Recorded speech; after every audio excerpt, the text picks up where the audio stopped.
There are moments in your life that arrive disguised as something ordinary. They knock on the door dressed in the plain clothes of a Tuesday night, or whisper in your ear wearing the familiar cadence of a question you've heard 1,000 times. You don't recognize them as watershed moments at the time.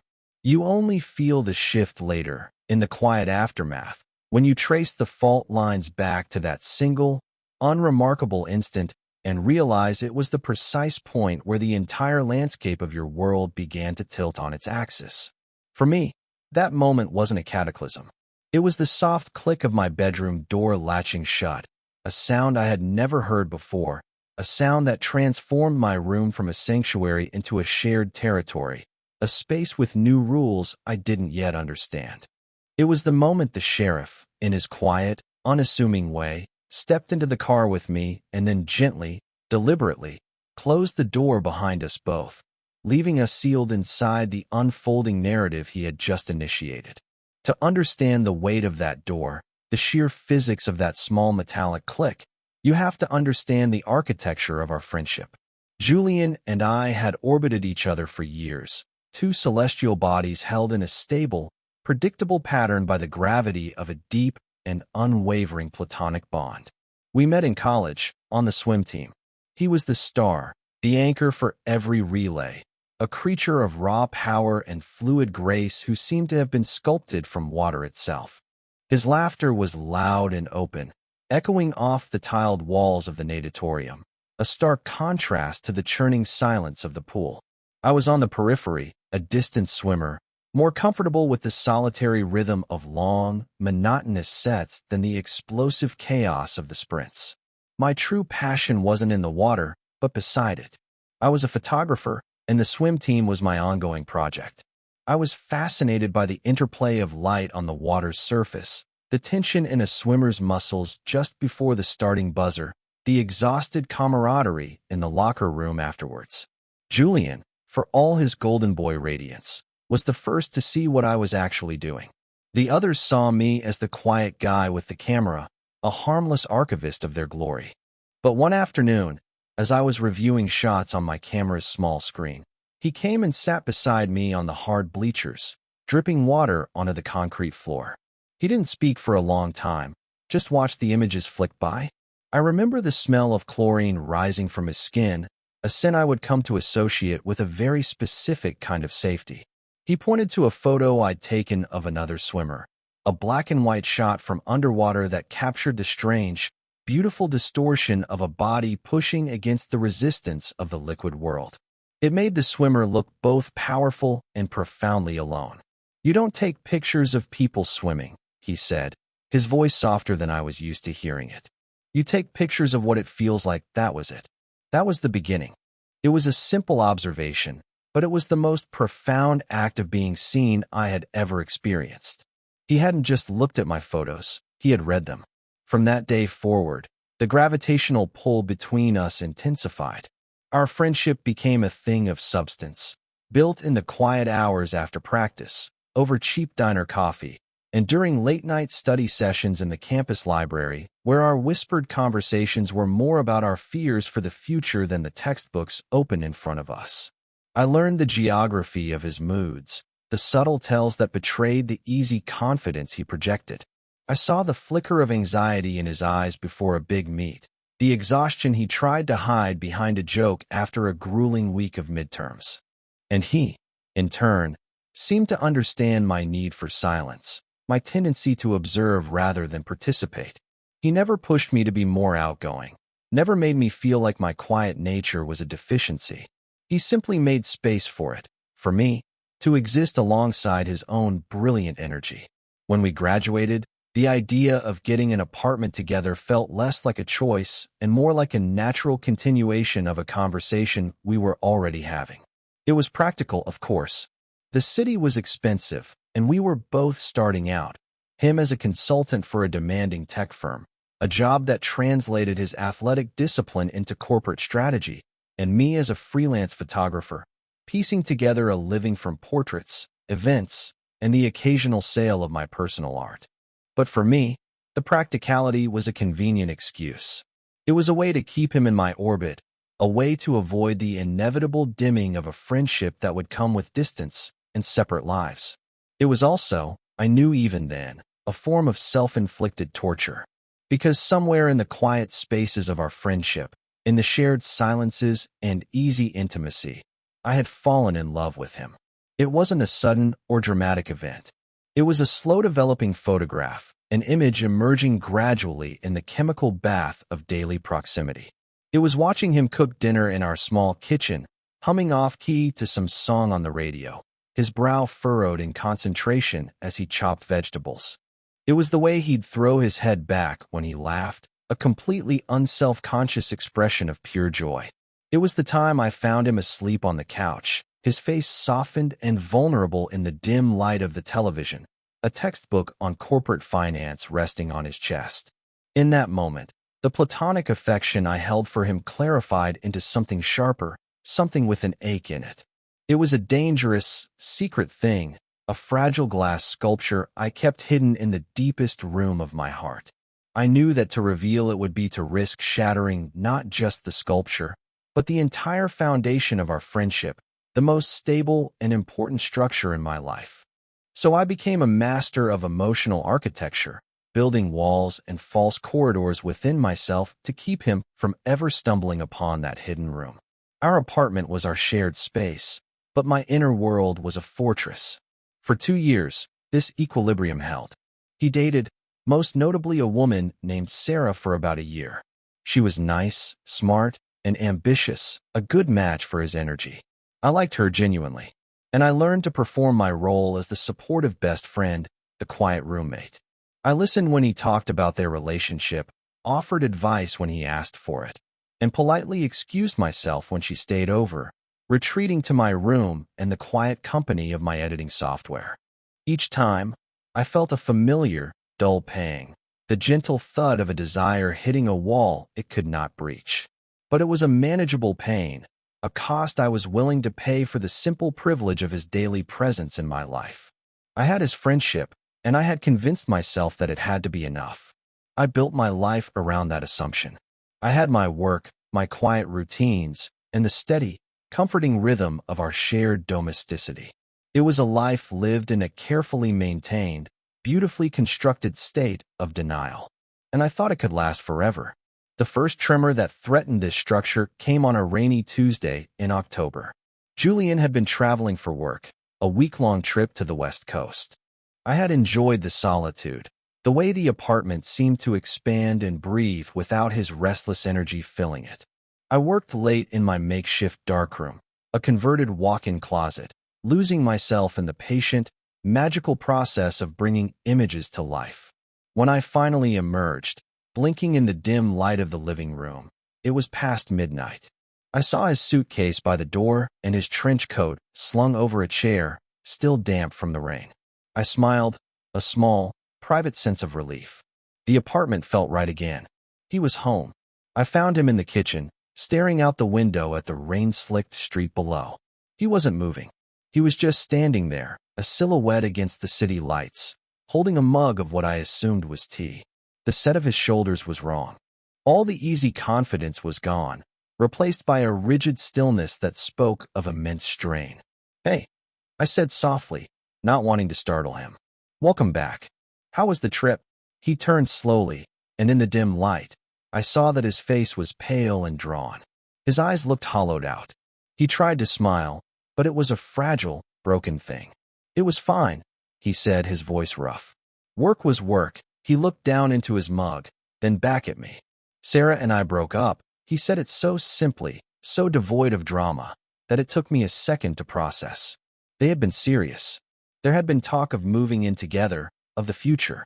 I felt a complex and shameful cocktail of emotions, a surge of something that felt dangerously like hope, immediately followed by a wave of guilt, and then, overriding it all, a deep and genuine sympathy for his pain. He looked utterly lost. "Jules," I breathed.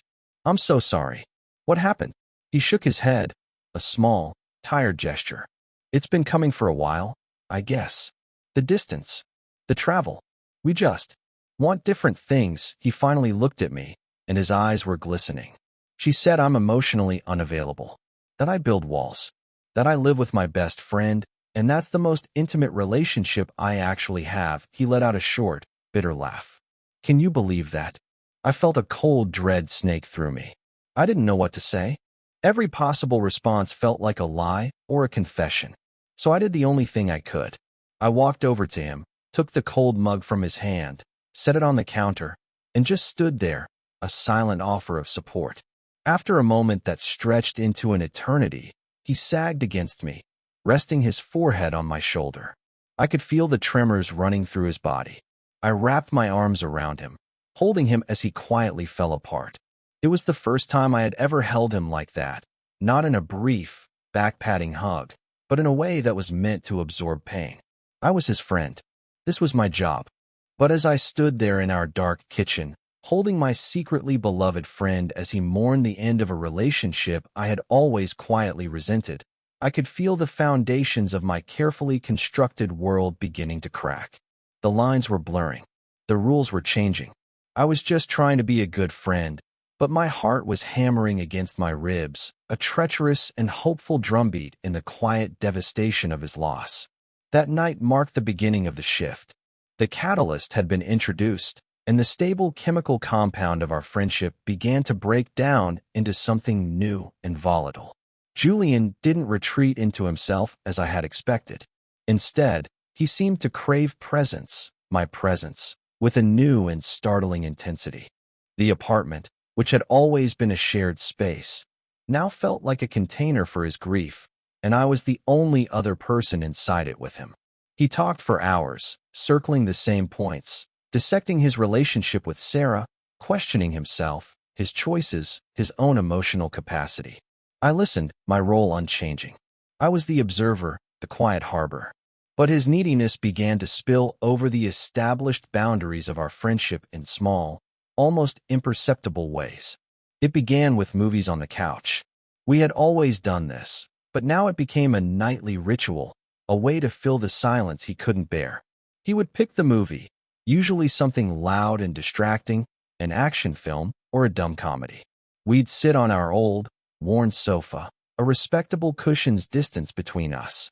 But as the nights wore on, the space began to shrink. It started with him falling asleep. He was exhausted, emotionally and physically. His eyes would glaze over halfway through the film, his head would start to nod, and eventually, he would slump over, his head coming to rest on the back of the couch, inches from my shoulder. The first time it happened, I sat there, rigid, for nearly an hour, hyper-aware of his proximity. I could feel the warmth radiating from him, hear the soft, even rhythm of his breathing. It was an agonizingly sweet torture. Eventually, I would get up as quietly as I could, retrieve a blanket from the linen closet, and drape it over him before retreating to my own room, my own cold bed. Then, one night, he shifted in his sleep, and his head slipped from the back of the couch and landed squarely on my shoulder. My entire body went rigid. I held my breath, waiting for him to wake up, to realize, to pull away with an embarrassed apology. But he didn't. He just sighed, a soft, contented sound, and snuggled closer, his body molding against mine as if it were the most natural thing in the world. I sat there in the flickering blue light of the television, my heart a frantic bird beating against the cage of my ribs. My shoulder, my entire left side, was on fire. I could smell the faint, clean scent of his shampoo. I could feel the weight of him, a solid, trusting presence that was both a profound comfort and an exquisite agony. This was the first test of the new reality. He was asleep. It meant nothing. It was an accident of gravity and exhaustion. I repeated this to myself like a mantra, a litany to ward off the dangerous hope that was blooming in my chest. I didn't move for the rest of the film. I didn't move until the credits rolled and the screen went black, plunging us into darkness. Only then did I dare to gently shift, to ease his head back onto a cushion, my movements slow and deliberate, as if handling a priceless, sleeping explosive. This became the new normal, the ritual, movie night. He would start on his side of the couch, and by the end of the night, he would be asleep, leaning against me. He never mentioned it in the morning. He'd just wake up on the couch, groggy and disoriented, wrapped in the blanket I'd put over him, and stumble into the kitchen to make coffee, thanking me for not waking him. Plausible deniability. It was a shelter for both of us. It allowed him to seek the physical comfort he so clearly craved without having to name it, and it allowed me to receive it without having to acknowledge the terrifying depth of my desire for it. We existed in this liminal space, this gray area of touch that was not quite platonic and certainly not romantic. It was a language of unspoken need, and we were both becoming fluent. The couch phase lasted for weeks. It became the backdrop of my life. My own work suffered. I found it hard to concentrate, my mind constantly replaying the sensory details of the previous night. The exact pressure of his head on my shoulder, the way his hand had brushed against mine on the cushion between us, the soft sound of his breathing in the quiet room. I was living a double life, the calm, supportive friend on the outside, and a roiling sea of anxiety and yearning on the inside. I felt like a photographer in a darkroom, watching an image of us slowly, painfully, develop. I couldn't rush it. I could only wait in the darkness, holding my breath, praying the image that emerged would be one of beauty and not a blurred, heartbreaking mess. Then, the ritual escalated. It was a Friday night after a particularly brutal week for him. A big project at his firm had gone sideways, and he'd been working 14-hour days to fix it. He came home looking like a ghost, his face pale, dark circles under his eyes. He dropped his briefcase by the door and just stood there, looking utterly defeated. "I can't," he whispered, his voice hoarse. "I can't even make it to the couch." He looked at my bedroom door, which was slightly ajar. The light from my reading lamp spilled a warm, yellow rectangle onto the hallway floor. His gaze was so full of exhaustion and a kind of desperate appeal that it struck me silent. An unspoken question hung in the air between us, heavy and fragile. He wasn't just tired. He was lonely. The vast, empty space of his own bedroom, a room that still held the ghost of his last relationship, was too much to face. "My back is killing me from sleeping on that couch," he mumbled, a flimsy pretext that we both knew was not the real reason. "Do you think? Would it be weird if I just slept on your floor? Just for tonight, just for tonight." The four most dangerous words in our new vocabulary. They were a key, designed to open a lock for a single turn, with the promise that it would be locked again by morning. I found my voice, which felt thick and clumsy in my throat. "Yeah," I said, trying to sound casual, as if it were the most normal request in the world. "Of course. It's fine." So that night, for the first time, the ritual moved from the public space of the living room into the private sanctuary of my bedroom. I gave him a pillow and the spare comforter.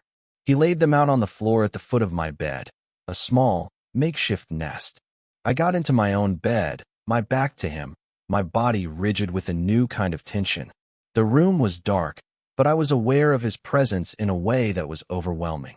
I could hear every rustle of the comforter, every breath he took. It was 100 times more intimate than the couch. He was in my space. He had crossed a threshold.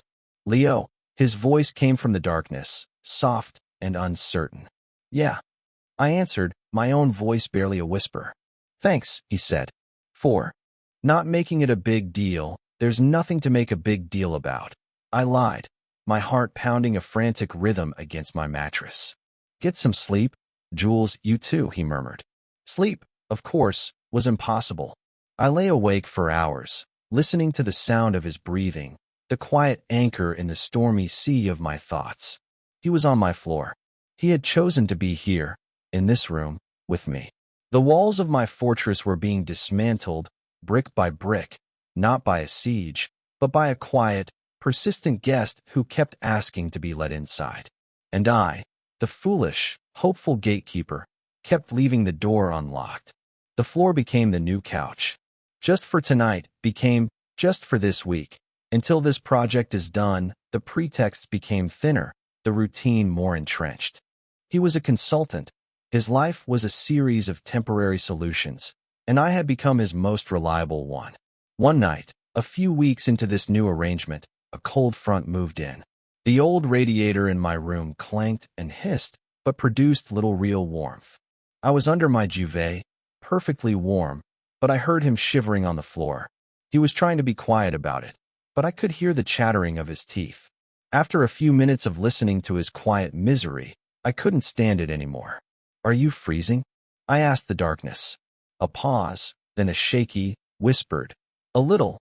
I took a breath. The next words felt momentous, like stepping off a cliff in the dark, trusting something would be there to catch me. "The floor is probably the coldest part of the room. Just get in the bed, you idiot. It's big enough." There was a long silence. I thought maybe I had gone too far, that I had finally named the thing we had been so carefully avoiding. I had made it weird. My heart sank. But then I heard the rustle of the comforter, and a moment later, I felt the mattress dip behind me. He slipped under the covers, staying as far to the edge as he possibly could, his body rigid. The space between us was a chasm of unspoken tension, a foot of cold sheet that felt a mile wide. "I'll stay on my side," he whispered, his voice tight. "Promise." "It's fine, Julian," I said, my voice strained. We lay there in silence, back to back, two statues in the dark. But the cold had a will of its own. Or maybe it was something else. Slowly, over the course of an hour, the chasm began to close. It was an unconscious migration, a slow drift toward warmth. First, I felt the heat of his body near my back. Then, a slight brush of his leg against mine. And finally, tentatively, he rolled over. I felt his arm drape over my waist, his body spooning against my back. His breath was warm on my neck. He mumbled something in his sleep, a nonsensical word, and pulled me closer. This was it. This was the point of no return. He was holding me. In my bed. In my room. Every rational part of my brain screamed that he was asleep, that it was an involuntary act, a simple seeking of warmth. But my heart, my foolish, treacherous heart, didn't care about reason. It only understood the language of touch. The solid, comforting weight of his arm over me. The feeling of his chest pressed against my back. The way his breathing slowly synchronized with mine. For the first time in years, the aching loneliness that had been my constant companion began to recede. I was not alone in my fortress anymore. The quiet guest was no longer at the gate or on the floor. He was in the very heart of the citadel, and he was holding me as if he belonged there. I closed my eyes, not to sleep, but to savor the terrifying, beautiful, impossible feeling of being held by the one person I loved. I knew morning would come, and with it, the cold light of reality. But for now, in the darkness, in the warmth, I allowed myself to believe in the fiction our bodies were writing. The door to my bedroom was always left ajar. It became a crucial part of the ritual, a silent, symbolic acknowledgement of the ambiguity of our situation. The sliver of light from the hallway was a constant reminder that this was a temporary arrangement, that the boundary between my room and the rest of the apartment, the rest of our normal life, was still permeable. The open door was our plausible deniability made manifest. It said, "This isn't permanent. This isn't a choice. This is just a contingency." It allowed Julian to enter my space under the guise of temporary need, and it allowed me to accept him without having to confront the seismic implications of what was happening. The door remained ajar, and so did the question of what we were becoming to each other. This new phase, the era of the shared bed and the open door, lasted for the better part of 2 months. The pretexts grew thinner and thinner until they vanished altogether. He no longer mentioned a bad back or a cold floor. After we finished our nightly movie ritual on the couch, he would just stand up, stretch, and say, "Well, I'm heading to bed," and walk into my room as if it were his own. I would follow a few minutes later, my heart performing the same familiar, frantic flutter. We developed an unspoken choreography. He would take the left side of the bed, I would take the right. We would lie in the darkness, not speaking, and wait. And then, as sleep began to soften the edges of his consciousness, the slow migration would begin. He would turn toward me, his arm would find its way around my waist, and he would pull me against him. It happened every single night, as reliably as the sunrise. My life became a study in contrasts.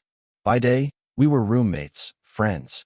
We talked about work, about groceries, about the news. We were a model of platonic domesticity. But by night, in the quiet darkness of my room, we were something else entirely. We were two bodies seeking solace in each other, entangled in a way that defied easy labels.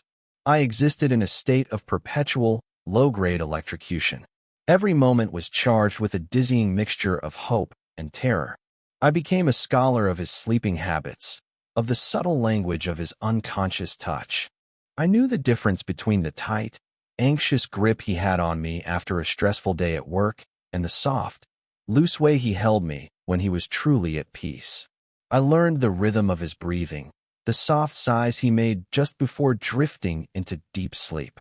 My room, my bed, had become a laboratory for the study of my own heart, and Julian was the unknowable, beautiful variable I was trying to understand. I lived for the nights and dreaded the mornings. The mornings were the hardest part. I would often wake up first, still held in his arms, his face just inches from mine.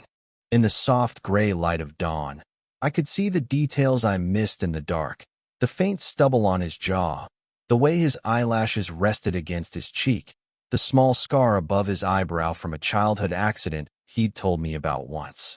He looked so peaceful, so unguarded. In these moments, the hope was overwhelming. It felt real. It felt possible. But then he would start to stir, and a cold wave of anxiety would wash over me. I would carefully, painstakingly, detangle myself from him, slipping out of his embrace and out of the bed before he was fully awake. I couldn't bear for him to wake up and find himself holding me, for the awkward moment of recognition to dawn on his face. I had to preserve the fiction that this was all an accident of sleep. By the time he woke up, I would be in the kitchen making coffee, the performance of normal already underway. We never spoke of it. Not once. The nights were a secret country we visited together, but by day, we were citizens of different lands. The tension was becoming unbearable.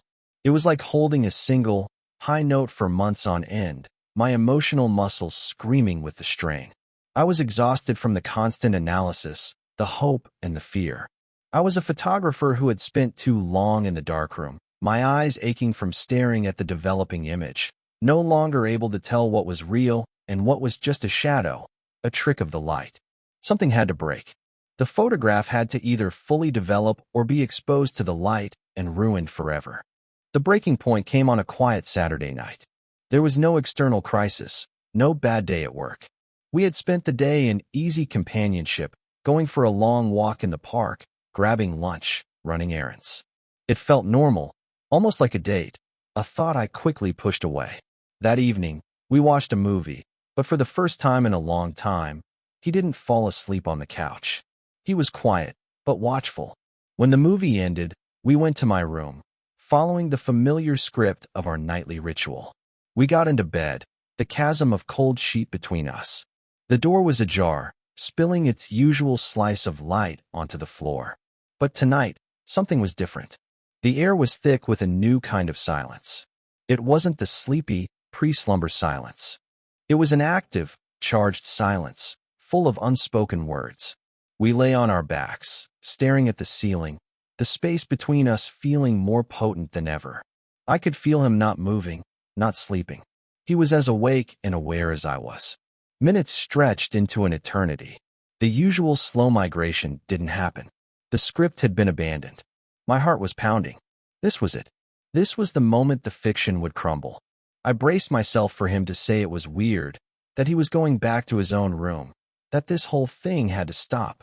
I was preparing my face to look understanding, to pretend it didn't matter, to say, "Yeah, of course, I get it." Then he broke the silence. His voice was a low murmur in the darkness, almost a whisper. "Leo." My own voice was tight, trapped in my throat. "Yeah." He rolled over to face me. I didn't turn. I kept my eyes fixed on the ceiling, but I could feel his gaze on the side of my face. The silence stretched again, taut and shimmering. I could hear the blood rushing in my ears. "Can I ask you something?" he said, his voice laced with an unfamiliar vulnerability. It was the same tone he had used the night of his breakup, a tone that stripped away all his usual confidence and left him bare. Always, I managed to whisper. It was our old code, our promise of unconditional support. But tonight, it felt like I was signing a contract without reading the terms. He took a breath, a shaky, uncertain sound. This is going to sound insane, he paused, and I could feel him struggling for the words. For the past few months, I haven't been sleeping well. Not really. Not until he trailed off, unable to finish the sentence. I waited, my body rigid. I feel safe here, he finally said, the words a quiet confession. With you, my carefully constructed walls, my fortress, didn't just crack. They dissolved. They turned to dust and blew away in the force of those 4 simple words. I feel safe with you. It was everything I had ever wanted to be for him. He took another breath, and this time, when he spoke, his voice was even quieter, so quiet I almost wasn't sure I heard it. Would it be okay if I kissed you? The world stopped. The sound of the city outside my window, the hum of the refrigerator in the kitchen, the frantic pounding of my own heart, it all went silent. It was as if the universe was holding its breath, waiting for my answer. The question was so impossibly gentle, so full of a terrifying, beautiful vulnerability. It wasn't a demand. It wasn't a confident move. It was a plea. It was permission. It was a question that laid his own heart bare, offering it to me to either accept or refuse. I couldn't speak. The words were tangled up with years of unspoken feelings, a knot I couldn't undo. So instead of speaking, I acted. I turned my head on the pillow, slowly, deliberately, until I was facing him. In the dim light from the hallway, I could just make out the shape of his face, his eyes wide and searching in the darkness. My movement was the only answer I could give. It was a yes. It was a finally. He shifted closer, the space between us vanishing completely. I felt his hand come up to cup my jaw, his thumb stroking my cheek with an incredible gentleness. It wasn't the accidental, sleeping touch I had grown accustomed to. This was intentional. This was awake. This was real. And then, he leaned in and pressed his lips to mine. It was not a kiss of passion or fire. It was a kiss of quiet discovery. It was soft and tentative and searching. It was a question being asked and answered in the same moment. It was the taste of salt from my own tears, which had begun to fall without my permission. It was the feeling of a long-held breath finally being released. It was the sound of a lock, rusted from years of disuse, finally turning. It was the feeling of coming home to a place I had only ever dreamed of visiting. In that single, impossibly soft kiss, the entire landscape of my world, which had been tilting for months, finally settled into a new and terrifyingly beautiful alignment. The photograph was developed. The image was clear, and it was more breathtaking than I had ever dared to hope. The morning after the kiss was a landscape of quiet anxiety. I woke to the unfamiliar sensation of being truly alone in my bed. The space beside me was cold, the sheets rumpled and empty. For a disoriented moment, I thought I had dreamed it all. The whispered question, the gentle touch, the impossible softness of his lips. But then I saw it. The door to my bedroom was closed. Not ajar, as it had been for months, but fully, deliberately closed. The symbolism was not lost on me, but I couldn't decipher its meaning. Was it a sign of a new, intentional intimacy, or was it a barrier, a signal that the sanctuary was now sealed off? I found him in the kitchen, already dressed, pouring coffee into a travel mug. The easy domesticity of our usual mornings was gone, replaced by a tense, crackling silence. He didn't look at me. He just kept his eyes fixed on the task at hand, his movements stiff and economical. "Morning," I said, my voice sounding unnaturally loud in the quiet apartment. "Hey," he mumbled, not turning around. He screwed the lid onto his mug with more force than was necessary. "I've got to run. Early meeting, oh." "Okay." I stood there, feeling foolish and exposed in my t-shirt and sleep pants. I wanted to ask. I wanted to say, what about last night? What does this mean? Are we okay? But the words wouldn't come. The air was too thick with his avoidance. He grabbed his briefcase, still without making eye contact, and headed for the door. "Jules," I said, a last, desperate attempt. He paused with his hand on the doorknob, his back still to me. "I'll be home late," he said, his voice flat. "Don't wait up," and then he was gone. The sound of the front door closing behind him echoed in the silent apartment, a definitive, resounding punctuation mark on a conversation we hadn't had. I stood alone in the kitchen, the smell of coffee hanging in the air, a bitter counterpoint to the hollow ache that was blooming in my chest. The hope that had soared so high just hours before came crashing down, shattering into a million pieces. I had misinterpreted everything. The kiss hadn't been a beginning. It had been a moment of confusion, a mistake he was already regretting.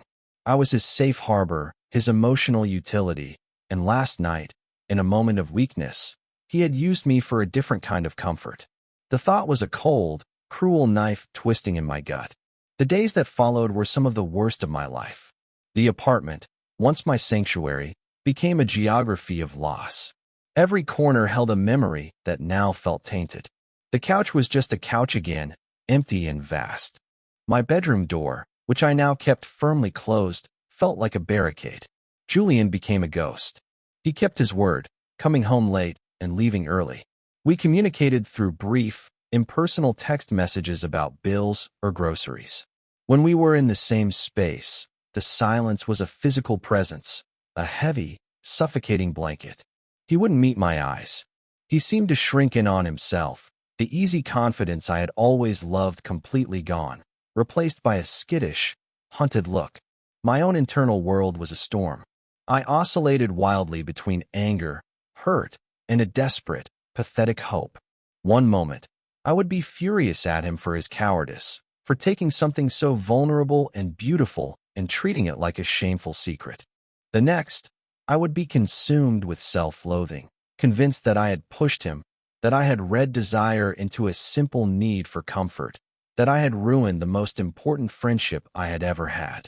I replayed the kiss, his whispered question, over and over in my mind, searching for clues, for evidence. Would it be okay if I kissed you? It had been a question, not a declaration. He had been asking for permission, not proclaiming a feeling. Maybe I had given him permission for something he wasn't even sure he wanted. I had become the quiet observer again, but now I was observing the wreckage of my own heart. After a week of this silent, agonizing Cold War, I couldn't take it anymore. The ambiguity was killing me. The not knowing was a poison, seeping into every part of my life. I couldn't work. I couldn't sleep. I couldn't eat. I realized that my carefully constructed fortress hadn't just been to protect my feelings from him. It had been to protect me from this very pain, the pain of rejection. But the walls were gone now, and I was exposed and bleeding. I knew that the only way to stop the bleeding was to cauterize the wound, and that meant confrontation. It was the one thing my quiet, observant nature was designed to avoid, but I had no choice. The observer had to become a participant.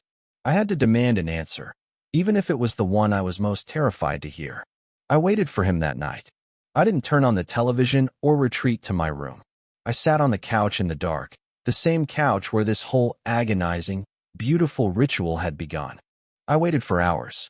Finally, just after 1 in the morning, I heard his key in the lock. The door opened, and he stepped inside, moving quietly, assuming I was asleep. He stopped short when he saw my silhouette in the darkness. "Leo," he said, his voice startled. "You're still up. We need to talk, Julian," I said. My voice was quiet, but it held a firmness that surprised even me. It was the voice of someone who had nothing left to lose. He sighed, a long, weary sound, the sound of a man who had been running from a conversation he knew was inevitable. He didn't turn on the light. He just walked over and sank into the armchair across from me, a shadow in the darkness. "I know," he said softly. I took a breath, marshaling all my courage. "What happened?" I asked, my voice shaking slightly despite my resolve. "One night, you kiss me like you mean it, and the next, you can't even look at me. You're treating me like a stranger in our own home. I can't live like this, Jules. This silence is. It's unbearable." He didn't answer right away. He just sat there, his head in his hands. The silence stretched, but this time it wasn't empty. It was filled with his struggle. When he finally spoke, his voice was thick with a pain that mirrored my own. "I'm sorry," he whispered. "Leo, I'm so sorry. I've been such a coward. Why?" I asked, the word raw with a week's worth of hurt. "Just tell me why. Was it a mistake? Were you just confused? Was I just convenient? I need to know. I can handle it. I just need the truth." He looked up then, and even in the near-total darkness, I could feel the intensity of his gaze. "No," he said, his voice firm. "God, no. It wasn't a mistake. And you were never convenient." He took a shaky breath. "The truth is, I'm terrified. I've been terrified for months." He leaned forward, his elbows on his knees, his voice dropping to a raw, honest whisper. "My whole life, I've had a map, you know? Go to school, get a good job, meet a nice girl, get married. It was all laid out, simple. I knew who I was supposed to be, and it was fine. It was easy. And then Sarah left, and she said that thing. About you being my most intimate relationship. And it was like she had turned on a light in a room I didn't even know existed in my own house. And I started to see it. Everything." He ran a hand through his hair, a gesture of pure frustration. "All those nights on the couch, in your room. I wasn't always asleep, Leo. Not at first. I was just pretending. Because I needed to be close to you, and I didn't know how to ask. It was the only way I could have it without having to name it, without having to face what it meant.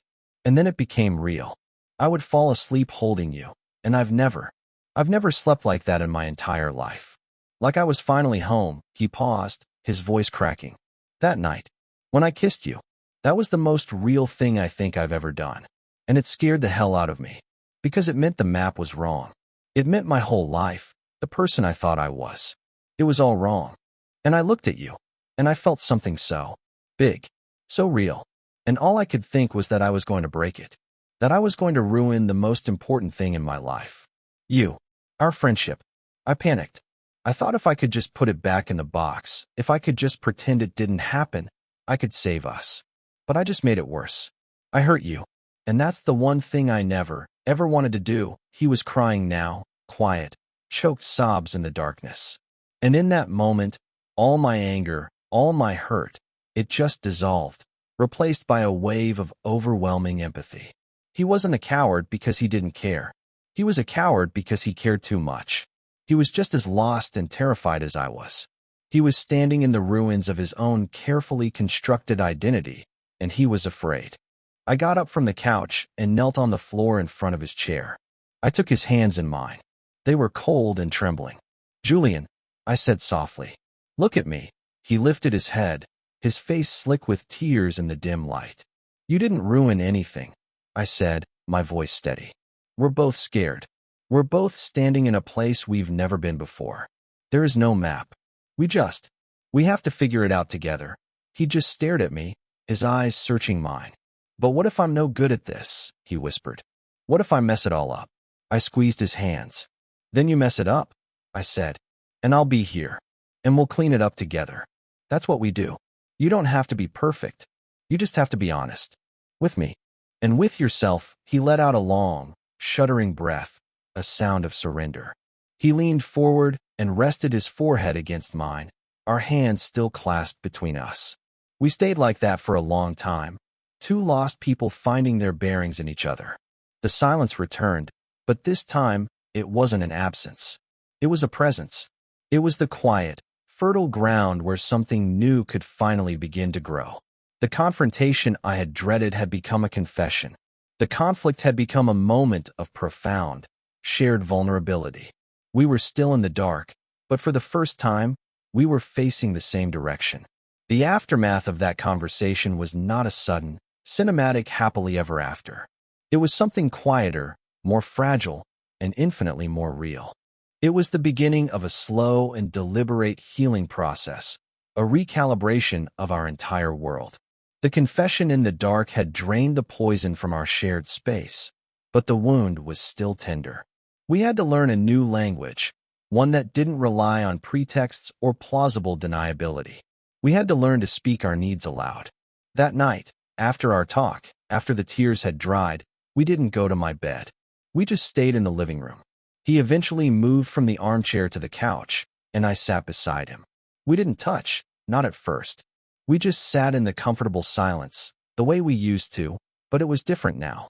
The silence was no longer a void where unspoken things festered. It was a space we were consciously sharing, a room we were choosing to furnish with a new kind of trust. After a while, he tentatively reached out and took my hand. his fingers laced with mine, a simple, solid connection in the darkness. It wasn't the unconscious grasp of a sleeping man. It was a deliberate choice. It was an anchor. We both fell asleep like that, sitting upright on the couch, our heads eventually coming to rest against each other, our hands clasped between us. It was a mirror of how the ritual had begun, but stripped of all ambiguity. It was a conscious return to the start, but with a new, shared understanding. The next morning, there was no avoidance. I woke up with a crick in my neck, his hand still holding mine. He was already awake, watching me with a soft, hesitant expression. "Morning," he said, his voice still rough with sleep. "Morning," I replied, a small, genuine smile finding its way to my lips for the first time in what felt like an eternity. There was no rush to leave, no awkward retreat. We just looked at each other, and in his eyes, I saw not the fear of the previous week, but the quiet, dawning relief of acceptance. That day we talked. Really talked. We made coffee and sat at our small kitchen table as the morning sun streamed through the window, and we laid all our cards on the table. He told me more about his fears, his confusion, the pressure he'd always felt to follow a certain path. And I, in turn, finally confessed the truth I had guarded for so long. I told him how long I had loved him, how I had built my life around the quiet ache of that love, how I had been both terrified and hopeful during the months of our nightly ritual. Admitting it aloud felt like setting down a weight I had been carrying for years. He listened, his expression a mixture of awe and regret. "All this time," he whispered, shaking his head. "You felt all that, and I had no idea. I was so wrapped up in my own world, my own stuff. You had no way of knowing," I said. "I was a good hider, too good," he said, reaching across the table to cover my hand with his. "No more hiding. Okay. For either of us, okay." I agreed, the word feeling like a vow. That night marked the true resolution, the symbolic closure that our new beginning needed. As we were getting ready for bed, a familiar, slightly awkward uncertainty settled between us. The old script was gone, and we hadn't written a new one yet. He hovered in the hallway, looking toward his own bedroom, then back at me. I stood in the doorway of my room, my heart doing a gentle, nervous flutter. He gave me a small, shy smile. He started, then stopped. He took a breath and tried again, his voice clearer. "I'd like to stay with you tonight. If that's okay." There was no pretext of a bad back or a cold floor. It was a simple, honest request. "I want to be with you." "I'd like that too," I said, my voice soft. I stepped back, holding the door open for him. He walked into my room, and I followed. But as I went to leave the door ajar, out of sheer, ingrained habit, his hand reached past me and gently pushed it closed. I watched as he turned the old brass knob, and then I heard it. The soft, definitive click of the latch. The same sound that had once signaled the start of our confusing, terrifying journey. The sound of the sheriff closing the door behind us. But this time, it didn't feel like being trapped. It felt like a decision. It felt like a commitment. It was the sound of two people consciously choosing to create a new space, a private world, just for them. The door wasn't ajar with ambiguity anymore. It was closed with intention. We got into bed, and this time there was no chasm between us. He turned to me immediately, wrapping his arms around me, pulling me close until there was no space left. I buried my face in his chest, breathing in the familiar, comforting scent of him. It was the same embrace I had longed for, the same closeness I had only ever experienced when he was asleep. But now it was real. He was awake. He was present. And he was choosing to be here, holding me. "Is this okay?" he whispered into my hair. "It's more than okay," I murmured against his shirt. "It's everything." We didn't talk much more after that. We didn't need to. The silence was no longer a source of anxiety, but a deep, shared peace. In the quiet darkness of the room, with the door securely closed, I finally understood. The most important moments in life aren't always the loud ones. They aren't always the grand declarations or the dramatic turning points. Sometimes they are as quiet as a whispered question in the dark. Sometimes they are as simple as a hand reaching for yours. And sometimes they are the soft, gentle click of a door a sound that says, "You are safe here. We are home." We had navigated the treacherous landscape of unspoken feelings. We had weathered the storm of fear and confusion, and we had found our way to the other side. And there, in the beautiful, honest silence we had learned to create together, we finally began to heal.